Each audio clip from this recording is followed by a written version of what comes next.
prometida para o marido, que ainda não eram casados oficialmente. Era chamado desposada. Já era como se estivesse casado, no sentido de compromisso, era mais do que um noivado. José já tinha feito o compromisso com Maria de casar-se com ela, estava desposado ambos, e a Maria parece grávida. Que situação de José! Ela fica 3 meses na casa de Isabel, a qual estava já com 6 meses de João Batista. A Bíblia diz que quando Maria chegou lá grávida, e quando ela saudou Isabel, João Batista no ventre pulou de alegria e foi cheio do Espírito Santo. Ela disse: de onde me vem a mãe do meu Senhor me visitar? Porque ao som da tua voz a criancinha saltou de alegria. Interessante que José, nesses 3 meses, ele ficou um bocado preocupado. Eu penso que sim. Maria desapareceu. Aonde foi Maria? Maria foi para as montanhas da Judéia, mas orientada pelo Espírito Santo. Tinha que se cumprir isso, que a Bíblia diz que João Batista tinha que ser cheio do Espírito Santo no ventre. Foi profecia. E já tinha 6 meses e nada de se cumprir. Então Maria foi levada pelo Espírito Santo às montanhas da Judéia para saudar Isabel, e Isabel ser cheia do Espírito Santo, e a criança também. E José ficou preocupado: e agora? Cadê Maria?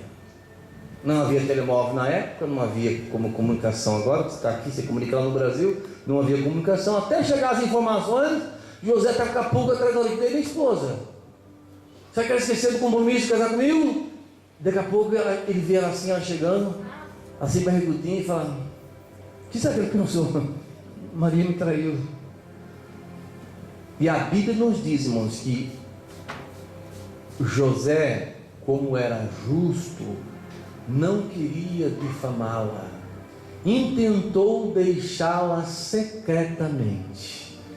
Isso ia acarretar um bocado de problema para ele. Engravidou a moça, agora vai embora, é um mau caráter. Disse que ia casar com ela, engravidou ela, ele que seria o culpado, e foi embora. Mas para proteger Maria e levar a fama de mau caráter, ele pensou em fazer isso. Olha só o caráter de José, irmãos, que coisa impressionante. Preferiu levar o opróbrio sobre a sua vida do que prejudicar Maria, mesmo tendo a convicção de que ela estava grávida, que não era dele. E a Bíblia diz que ele dormiu aquela noite: talvez de manhã cedo eu vou me embora. O anjo visitou-lhe pela madrugada: José, filho de Davi, não temas receber Maria, tua esposa, porque o que está sendo gerado dela não é seu de ninguém, é do Espírito Santo. Aleluia. E ela conceberá e dará à luz um filho, e o seu nome será chamado Jesus, pois ele salvará o seu povo do seu pecado. Aleluia. Interessante, não, o nascimento de Jesus. Irmãos, você conhece a história? Jesus cresceu, Jesus foi um grande apologista da verdade, um grande defensor das coisas celestiais, um grande ensinador. Um dia, 2 soldados foram enviados no templo pelos fariseus e sacerdotes que não gostavam de Jesus, tinham raiva, tinham inveja de Jesus, e disseram: vá prender aquele homem que está no templo, o rabino. E eles foram lá, endemoniados, para prender Jesus. Aí sentaram: não vamos prender agora, vamos terminar, depois do sermão nós prendemos ele. Aí sentaram para ouvir. Parou para ouvir Jesus, já era. A Bíblia diz que eles ficaram assim, atônitos, até se esqueceram de prender Jesus. E voltaram lá para a sinagoga, lá para o templo. Rapaz, nós não trouxemos homem. Ué, vocês não pegaram não? Esquecemos. Por quê? Porque nunca homem nenhum falou como este homem. Aleluia. Irmãos, por inveja, os sacerdotes planejaram a morte de Jesus. Estava escrito nos anais da história, da profecia de Deus, que o diabo, que a serpente iria morder o seu calcanhar. Isaías já havia dito que ele na cruz iria levar os nossos pecados, fazer a remissão da raça humana, iria levar sobre o seu corpo o pecado de toda a humanidade. Então tinha que se cumprir, e não estava ninguém destinado a isso. Alguém iria dar lugar, e foi os sacerdotes, os fariseus. E aí levaram Jesus na cruz, foi morto pelos nossos pecados. O mesmo povo que gritaram quando ele entrava em Jerusalém montado no jumento: Hosana ao filho de Davi, glória a Deus nas alturas, é o mesmo povo que dizia: crucifica-o, solta o ladrão Barrabás e matem Jesus. Parece que estão fazendo isso no Brasil também, né? Soltem o Lula, soltem o Lula. Tem uma esquerda lá que está dizendo isso.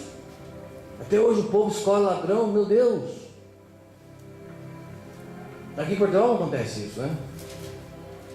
Mas no Brasil acontece. Acontece também? Está bem informado, né? Todo lugar tem isso, não? Interessante, mas que Jesus veio salvar os judeus. Diga lá, ele veio salvar os judeus. A vinda de Jesus foi para salvar os judeus. Uma vez uma mulher falou: Senhor, me socorre. Ele disse para ela assim: eu não posso deixar os filhos e o pão dos filhos e dar aos cachorrinhos. Eu vim salvar os judeus, eu vim para o meu povo. A Bíblia nos diz lá no livro de João, capítulo 1, versículo 11 e 12, diz que ele veio para os que eram seus. É claro que a salvação depois iria ser pregada pelos judeus, mas eles rejeitaram Jesus. Ele veio para os seus e os seus não o receberam. Deixa eu abrir um parênteses aqui, irmãos. Nós fomos criados semelhantes aos anjos, uma diferença só, ou com duas diferenças. Eles são maiores do que nós, e os anjos não foram criados do pó da terra. Os anjos foram criados talvez pela palavra de Deus. Haja milícia de anjos, eles apareceram, foram criados. Nós somos criados como os anjos. Criados, não fomos gerados e não fomos eleitos, né? Então somos filhos por criação como os anjos. Amém? Amém. Israel são filhos por eleição, se tornaram filhos por eleição. Deus elegeu aquele povo através da fidelidade de Abraão e do pacto que Abraão fez com ele. Jesus é filho por geração, acertou, geração. Foi gerado: tu és meu filho, está escrito em Hebreus 5 e versos 5, tu és meu filho, hoje te gerei. Agora, nós somos criados. Quem é criado é o quê? Quem é criado é o quê? O gerado é filho, e o criado? Criatura. Nós somos criaturas. Só que tem o versículo 12, irmãos, que João diz assim: mas todos quantos o receberam, deu-lhes o poder de serem feitos filhos de Deus. Então Deus nos adotou, aleluia. Diga para o seu irmão assim: Jesus te adotou. Diga assim: você foi adotado. Interessante, meus irmãos, que Jesus uma vez ele comparou o cuidado dele, o zelo dele com o povo como uma galinha. Interessante, né? O irmão Felipe deve saber, porque conhece muitas dessas coisas, né? O irmão João não está aí, mas o irmão João não conhece. A galinha, irmãos, eu estava estudando um pouco sobre a galinha, que coisa, e é verdade, você vai concordar comigo. A galinha ela não vê o tamanho de quem está querendo pegar os pintinhos dela, não. Vai mexer com o pintinho para ver. Ela vira um leão.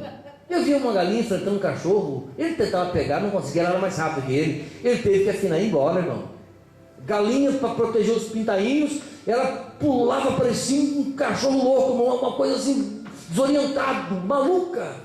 Será que não tem medo do cachorro pegar ela com a boca e acabar com a galinha, cuidadinha? É verdade. Está dizendo que é verdade. E Jesus fala assim: quantas vezes eu quis abrigar vocês debaixo das minhas asas como uma galinha abriga os seus pintainhos. Que comparação, o zelo que Jesus tem, né? E a galinha tem uma outra característica. Pelo menos é a ciência que diz isso. Eu nunca criei assim galinha. Meu pai criava, mas eu era muito pequeno na época. Se você meter um patinho debaixo a galinha está dormindo, meter um patinho debaixo lá, um patinho, um cachorrinho. Exatamente. Ela adota como se fosse o próprio pintinho.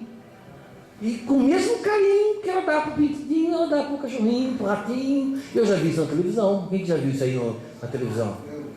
Já viu também, já vi. A galinha, ela está achando que patinho é filho dela, e patinho crendo que é um pintinho. Né? Pior é um cachorrinho, né? Debaixo das asas da galinha, achando que é um pintinho, um cachorrinho. E ela aceita como se fosse o seu filhinho legítimo. Assim faz Deus. Nós somos filhos de Deus. Aceitamos a Cristo como Salvador e nos tornamos filhos de Deus. Aleluia. Diga assim: eu sou filho de Deus. Aleluia. Agora, como filho de Deus, diga lá assim: como filho de Deus, eu preciso ouvir as palavras do Pai, para que a chuva, a tempestade, o vento não destrua a minha casa. Jesus, ele diz assim: olha, todos quanto ouvem as minhas palavras e as praticam. Irmãos, na maravilhosa sabedoria de Jesus, ele revela uma coisa aqui nesse texto impressionante, acerca da vitória do crente, irmãos. Está intrínseco aqui esse texto. Nós somos vitimados por ventos financeiros, ventos na saúde, ventos no casamento, vento no relacionamento, vento no trabalho, ventos referindo-se a uma ação contrária às nossas predisposições de vencer. Nós queremos vencer, mas parece que um vento nos empurra para trás. Sim ou não? Nós somos constantemente empurrados por alguma coisa que não é Deus, querendo nos afastar de Deus, querendo roubar a nossa fé, querendo pôr a gente para baixo, desmotivar a nossa esperança, a nossa confiança. A gente sabe, a gente tem certeza, irmãos, que Deus está conosco, que Deus é bom, que Deus é maravilhoso, e às vezes o vento, ele vem em sofisma, ele vem trazendo dúvidas: será? São os ventos da vida. A salvação dentro desse texto aqui é você estar em cima da rocha, em cima da pedra, porque o vento vai soprar, você está firme em cima da pedra. Pedra dá sustentação. Agora, fique em cima de uma areia para você ver. Construa uma casa em cima de uma areia, o primeiro vento, pum, a casa vai para o chão. Então Jesus está falando da pedra, ele é a pedra, nós temos que estar edificados em Cristo. Paulo diz aos Efésios 2:20, edificados sobre o fundamento dos apóstolos, dos profetas, o qual sendo ele Jesus Cristo, a principal pedra de esquina. Paulo fala da edificação espiritual e fala em 1 Coríntios 3:11, ninguém pode pôr outro fundamento, além daquele que já está posto, o qual é Jesus. Salmo 118, verso 22, diz que os edificadores que rejeitaram a pedra, ela foi posta por esquina, cabeça de esquina. Pedro diz no versículo 11 do capítulo 4 de Atos, que ele é a pedra principal, a pedra que foi rejeitada pelos judeus. Ele diz que nenhum outro nome há dado entre os homens pelo qual possamos ser salvos. Então, meus irmãos,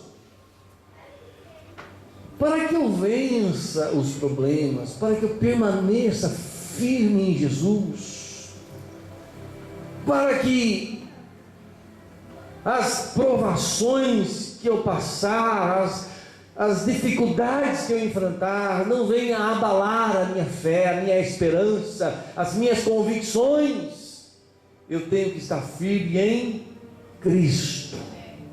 Nelson Ned diz assim: qual é o nome que você chama quando você está em perigo? Pode ser o ateu e fala: meu Deus. Mas qual é o nome que você chama? Jesus. Eu me lembro do pastor Átila Brandão, encontrei lá no Kibbutz, lá em Israel. Nunca ouvi pessoalmente, fui encontrar um homem lá. E ele fala um testemunho, irmãos. Ele era espírita, mexia com macumba, tudo que era de Satanás ele mexia. Ele conhecia os guias, ele tinha o que eles chamam de dom da mediunidade, e ele identificava os espíritos que estavam do lado dele, se era bom, se era ruim, se era preto, se era branco, no sentido de trevas. E ele disse que quando ele estava lá fazendo um trabalho no centro de macumba, e ele ouviu uma voz: aqui não é seu lugar. Sua esposa orando por ele: salva meu esposo, Jesus, salva meu esposo. O valor da oração. Ele ouviu uma voz: aqui não é o seu lugar. Ele viu que a voz era de uma entidade espiritual, só que ele não soube identificar, ficou frustrado. Não identifiquei por quê? Eu já caminhei todos os estágios, degraus da mediunidade, fiz tanto sacrifício, até carne de defunto eu já comi, não consigo ouvir essa voz, não entender de quem é essa voz. Ficou perturbado. Entrou no carro dele, ele disse: do lado sentou alguém, mas eu não conseguiu ver. Ficou mais perturbado ainda, ficou em pânico. O banco até abaixou assim. E ele chega na casa dele,